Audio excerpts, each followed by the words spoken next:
Warning: this episode contains details that some listeners may find disturbing. In 2015, an anonymous user posted a series of brutal, provocative images on 4chan claiming to be a serial killer. Even for the image board notorious for conspiracies and controversies, this was extreme. The question arose, was this a hoax? Or a modern-day version of Jack the Ripper mailing taunting letters and body parts to newspapers in his time? The fact that this is considered one of the creepiest things to ever appear on the internet speaks volumes. This is a study of strange.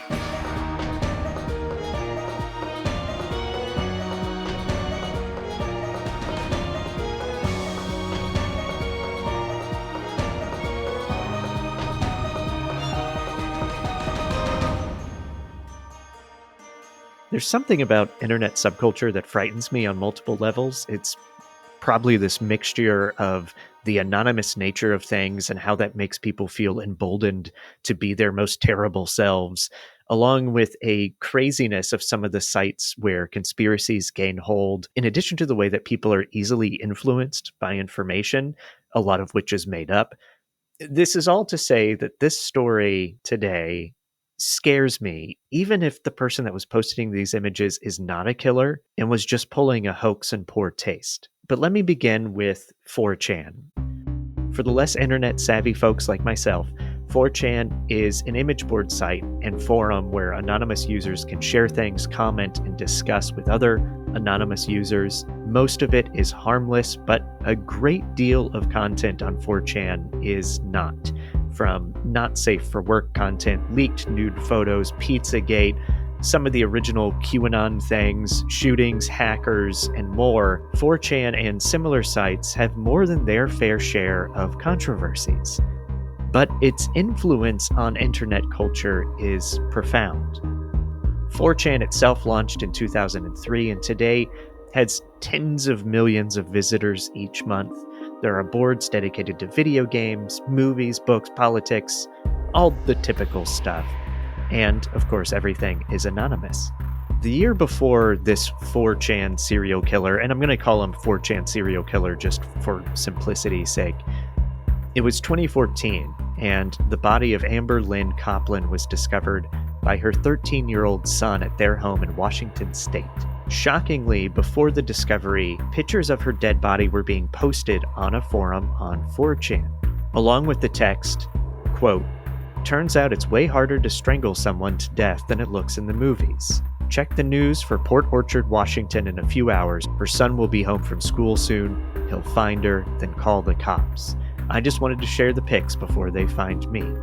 End quote. Amber's boyfriend, David Michael Kalak, was soon apprehended and charged for the murder, and the posts from 4chan were cryptic, obviously, but most importantly, they were real. So, when a thread started about a year later, on August 21st of 2015 on 4chan, with someone claiming to be a serial killer, it should be taken seriously. The anonymous creator started a thread on the random board by saying this: "I have killed several women for pleasure. If you can guess a name, I will upload a picture. If you can guess a name of any of these women, I will upload that photo. No more than 10 names per post. Any more than that will be ignored.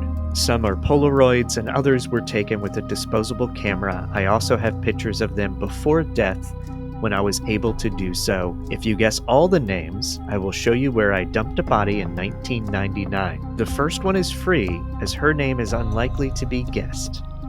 The picture posted along with this cryptic message was of seemingly a deceased woman, along with another picture which was a graduation photo. The woman in the graduation photo is assumed to be the same person as the victim, and written near this picture was the date August 21st, 2005. Even though a lot of people suspected this post to be fake, a hoax, just something for internet attention, many tried to guess the names. They played along, and someone posted these 4 names: Shannon, Kelly, Madison, Trisha. One of the names was correct. We don't know which one. The killer replied, "Wow, off to a great start." Then he posted more pictures. Next was another female victim, and this picture was more graphic, fully nude. It looks like there's an object in the woman's genitals. Her body was also badly beaten or burned. And this photo was accompanied by the date, the 21st of August, 2015, implying that this murder had just taken place. Then there was another image of a woman's body inside a cardboard box, and this was posted along with the message, "This is from before I played with her." For clarity, these two images are posted to make it seem like the person in the box is the same as the nude victim, though in all fairness, they may not be. You can't see her clearly enough to 100% make the connection. Then this killer posted again. There's a photo of a girl smiling on a bed alive, along with a close-up of a face that's burned or decomposing. And then, not long after this all started, the image thread was deleted by 4chan moderators. This means that today, the only record we have of this original posting are screenshots from some users. And 4chan users being 4chan users, they then started more threads sharing these screenshots. Naturally, there was a curiosity, the public is intrigued, and people are trying to figure out if this is real, if this is just some sort of nasty hoax, and trying to identify the victims. On September 22nd, about a month later, there was a new post from the killer. This time the post said, "Dying, dying," along with an image of a male victim who was bloody, beaten, and his eyes were hidden by what looks like a white piece of paper over the picture, and the victim looked to be alive. But then there's another image, and this depicts the same male victim with the caption, "Dead." In it, the man did indeed appear deceased. And finally, the killer posted a picture of a man wearing a ski mask and sunglasses pointing a gun at the camera. Many assumed this to be a picture of the person posting the pictures, the alleged killer. And these images were accompanied by a caption that read, "I'll be back in a month to finish our game. If it is not this exact timestamp with an updated date, it is not me." But there has been no further post from this alleged killer. Before I move on to some updates from this case over the years and theories, the pictures themselves should be described. They are pictures of pictures, like someone used a phone to take a picture of a developed photograph. Maybe because that was easier to upload that way. The dates are sort of handwritten notes that are along with the photos. Honestly, there are a number of reasons that we can speculate for this method of posting, and many have pointed out that since these photos are developed, they don't look like Polaroids to me. I know the killer said these are Polaroids and from a disposable camera. I don't see any that make me think any are Polaroids, but many have speculated that these could be crime scene photographs. And I can't imagine taking a roll of film to the CVS to get images like this developed. I think the cops would be called. And someone did ask this question of how could you have developed these photos, and the killer did respond that he personally developed them. And I'll add, over the years, there has been some pushback on the crime scene photography theory, mainly that crime scene photographs typically have evidence markers, whether it be numbers or other items to show perspective and size and labeling. And that's a very good point. I will contend, though, doing some of my own research, I have found that sometimes crime scene photos will not have those markers because they first take photos without them and then with, and this is because investigators want to see a crime scene as it was found. However, I am getting kind of contradictory information, and my assumption, totally just an assumption, is that it may depend on where a crime takes place or which department or law enforcement agency is running the investigation, and of course when the crime took place. If I have any listeners that can clarify how crime scene photos would be taken, not just today, but also potentially in the 90s, send me a message. You can reach me at astudyofstrange@gmail.com. My point, though, is I don't think you can rule out crime scene photographs just yet. And if they are crime scene photos, then this is all a hoax, because this could have been all posted by someone that has access to crime scene materials. They could work for law enforcement, be related to someone that works in law enforcement, or just, have a job in some sort of archives place.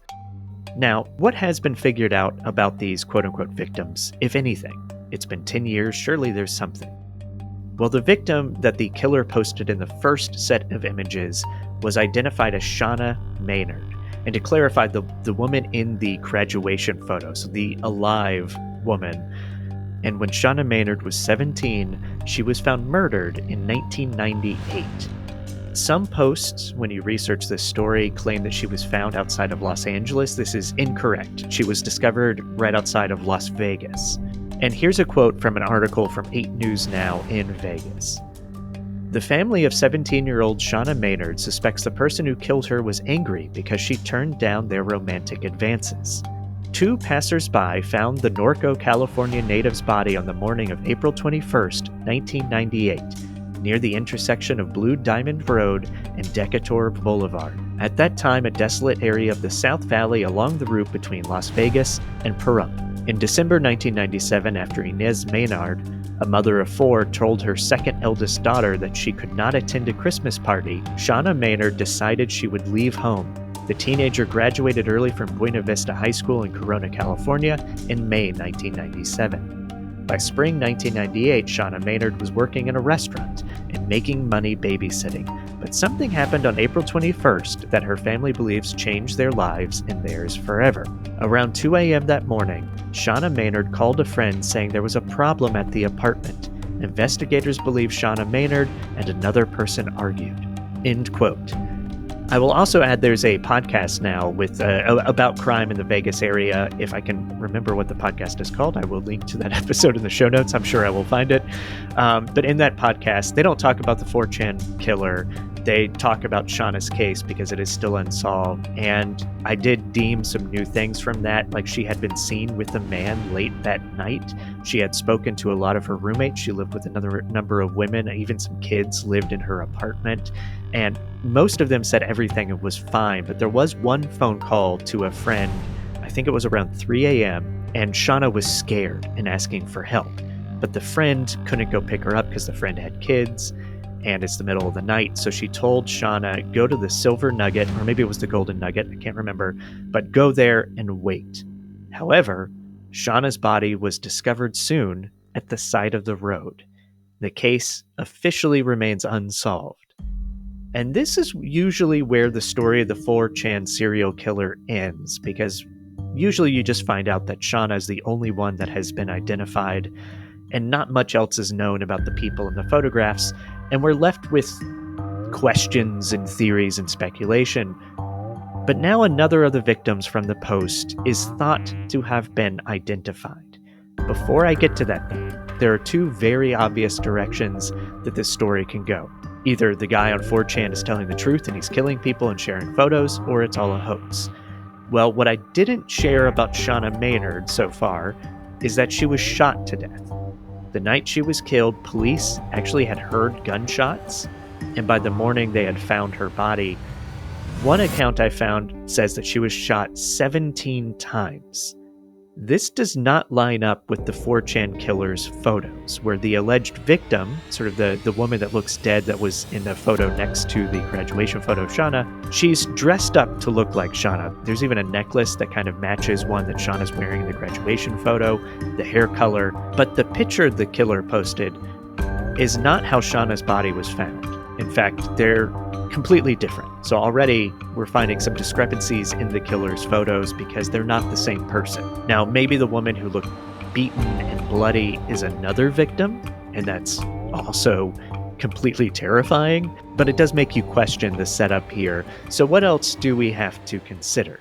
Another victim from some of these photos, known as the smiling girl or smiley girl, where she's alive on a bed smiling, is now thought to be Margaret Hicks. Between 1994 and 1997, 5 bodies were found near each other outside of Las Vegas. Margaret Hicks was found in January of 1997, and she was found buried, nude, and had died of strangulation. She worked at a local brothel, and all of the bodies found in this general area at that time period, they were all found nude and strangled to death, And besides Margaret and I think one other victim has been identified, the rest are Jane Doe's. In one of the articles I was reading about it, investigators pointed out there are no other links between these victims, even though they're considering that one person or the same people could have killed all these women. They're open to the fact that they may not all be related murders. And they did also mention that the area is known for organized crime and human trafficking, especially with the women that work in brothels. But that is a deeper, more complex story for another episode or some sort of docu-series that can dive into that in a much more profound way than I can do. But Margaret Hicks is thought to be the smiling woman in the 4chan serial killer photos based on looks. In fact, a newspaper article about Hicks seems to use the same photograph. And I think that's really important to realize. I could be wrong because the newspaper, it's a close-up of her face. It's in black and white, whereas the 4chan photo is in color and it's a wide shot. But personally, I think they're the same photo. And the newspaper just, zoomed in on her face. That smiling girl photo was accompanied by the burned, decomposing face photo. And obviously they were posted together to make it seem like they're the same woman. However, that decomposing face doesn't fit the way Margaret Hicks was found or killed. And so it's not the same person. And in fact, some online sleuths have noted that the decomposing face shot is from the former website rotten.com, a video and photo sharing gore site. So between the Shauna Maynard inconsistencies and the photos of Margaret Hicks, along with a photo from rotten.com, I have to think that this whole story is a hoax, not to mention that the serial killer posting all this was like, let's play a game, and if you get it right, there you can be photos. And then he stopped playing his own game. He just started sharing photos. To me, it seems like this was someone that just wanted a reaction and had access to some crime scene photos or other weird photos from online. I will be quick to point out that some internet sleuths as well cannot find other copies of these photos anywhere else online, but that doesn't mean that they weren't at some point in some sort of journalistic endeavors and projects I've worked on. You cannot image search the internet as well as you think you can. I'm actually going to kind of go off script here at the end of my episode just to share some thoughts on this case. And the first thing I want to add is that some of the bloody victim photos look fake to me. Maybe I've worked in the movie business too long, but the way they're staged, the way they're lit, the way they're shot, even the makeup and stuff, which looks real, but that can be achieved relatively easily without spending a lot of money or going crazy on it. And as an example, the quote-unquote dead photo of Shauna Maynard, her face is turned away from camera. There's a necklace that sort of looks like the necklace she's wearing in the graduation photo. And the way that the shirt is sort of dirty and bloody and stuff, it's easy to achieve that. And the man whose eyes were covered up, similarly, like there's some, blood and beaten and it's terrifying. But just by the nature of using a disposable camera or Polaroid, that adds a creepiness factor to it. You can actually hide some of the fakery to those kind of things by shooting on film like that with that kind of lighting. And it seems a little staged to me. And we know that the killer staged photos because he put on a ski mask and sort of staged his own, look at me, I'm so cool because I'm a killer kind of photo. And he was wearing a ski mask that is similar to the bad guy in the Dirty Harry movies, which was based on the Zodiac killer. So there's a number of things here I could easily see someone just kind of doing because they think it'll get a reaction online. Anyway, I'm rambling some of that, but that is, I definitely have an instinct in me that thinks that some of these photos may have been staged and faked, but posted along other real photos. So like we know Shauna Maynard's graduation photo is real. If it is indeed Margaret Hicks in that other photo, it could be the one from the newspaper and he had a copy of it, which then ties into how did someone get the real photos. If I'm going to continue to speculate here, I don't know if any of this is usable. I'll probably cut it all out. But there is a connection here with two women to Las Vegas, which leads one to think that this could be a hoax because someone has access to these old files. He's posting in 2015. It's been almost 20 years. Maybe those files are moved into a room that aren't as protected with evidence or whatever. And that's where he's getting some of these photos. The alternate side of that is, wait, if there is a connection to Vegas, what if this is just a killer in Las Vegas? One of the many scary aspects of this story to me is that I could be wrong about assuming that this is a hoax.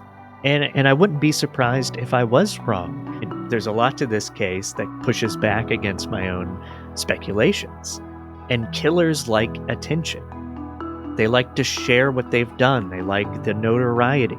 And maybe there are inconsistencies on the photos, but maybe that was done on purpose to make it harder to connect things back to this killer. And on that thinking, I just found this out last night, but someone has connected the Long Island serial killer, aka the Gilgo Beach serial killer, Rex Howerman, to the 4chan killer. Rex Howerman, for those that don't know that story, he was charged with multiple murders and may have committed many, many, many more murders, primarily on the East Coast. But here's a report from ABC News Las Vegas. Quote, Grant has been looking for her daughter, Jessie Foster, since March of 2006.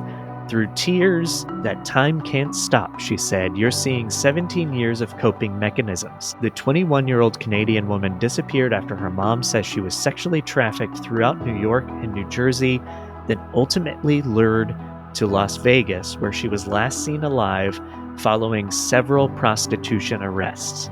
We know that Jessie had been beaten, that Jessie was being forced into it, said Grant. Now, 17 years later, the bombshell arrest of suspected Gilgo Beach serial killer Rex Howerman has brought her daughter's cold case back into focus as police agencies in 3 states hunt for more possible victims. Foster is one of 5 escorts in the Las Vegas area between the ages of 18 and 25 who all shared the same fate. Discovered either dead or missing between 2003 and 2006 under similarly suspicious circumstances. 4 of them were dumped off remote roadways. Several were wrapped in cloth, which is why detectives have long suspected they could have been killed by the same person. End quote. So it turns out that Rex Howerman had a timeshare in Las Vegas. And his victims in Long Island were strangled. We know Margaret Hicks was strangled. Shauna Maynard wasn't, but there are other women out there that have been strangled and dumped. And there's definitely some stretching to do to make Howerman fit the 4chan serial killer. Like, Howerman only had a timeshare in Vegas going back to 2004, not the mid-90s when Hicks and Maynard were killed. And there's no other tangible connection besides our desire as humans to find patterns and want to make these stories fit together nice and easily. But it is a fascinating theory. I didn't prepare for an episode about Howerman, so I don't know his online habits, if he liked attention or if he liked using forums and blogs or was a user of 4chan. I don't know any of that, but I'm just scratching the surface of a rabbit hole, so to speak. I'll wrap up with a few more comments. There are so many posts and discussions online about this case because it is an internet mystery. And it actually makes a case like this really convoluted because there's so many amateur investigators that share their feelings and ideas. All of them share these things with confident gusto and confirmation bias, and they state things that make it seem really factual when it's just a guess, including there's an article that people bring up all the time with this case that talks about local police in Vegas don't think the 4chan serial killer is a valid case or a valid investigation. That news source that's been quoted hundreds of times that I've found is fake. It's a fake article.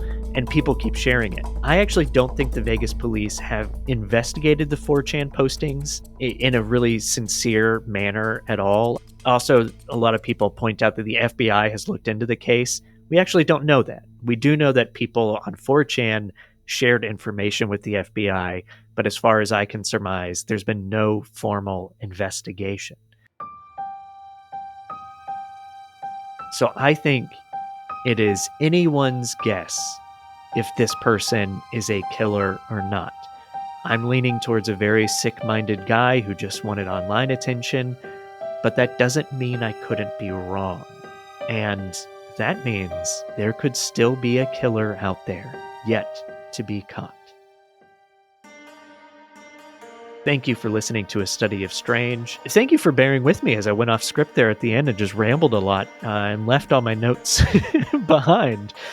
But this case makes you think and speculate a lot, so I thought that might be interesting to do. If you enjoy strange content as much as I do, please hit that follow or subscribe, leave a rating and review.